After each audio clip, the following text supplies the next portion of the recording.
সামনে চায়ের দোকান নেই, আছে একটা আন্ডার কনস্ট্রাকশন বিল্ডিং, বড় বড় করে লেখা হরাইজন ডেভেলপার্স।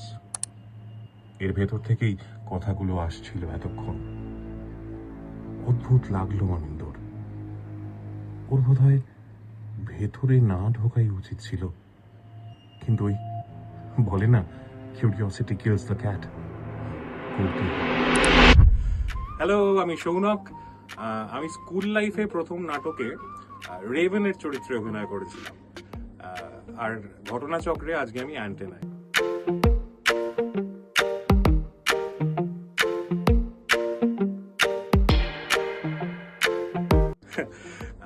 আজকে অ্যান্টেনার রেকর্ডিং এ অ্যান্টেনার সব বন্ধুদের সঙ্গে আলাপ হলো, মেম্বারদের সঙ্গে আলাপ হলো। খুব শিগগিরই আমাদের নতুন গল্প আসতে চলেছে।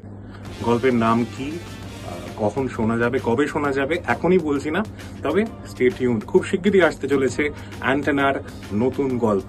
আর হ্যাঁ, সাবস্ক্রাইব করতে ভুলবেন না, শেয়ার বাটন অবশ্যই টিপবেন, বন্ধুদের মাঝখানে ছড়িয়ে দিন অ্যান্টেনা, নিজেও বসে পড়ুন।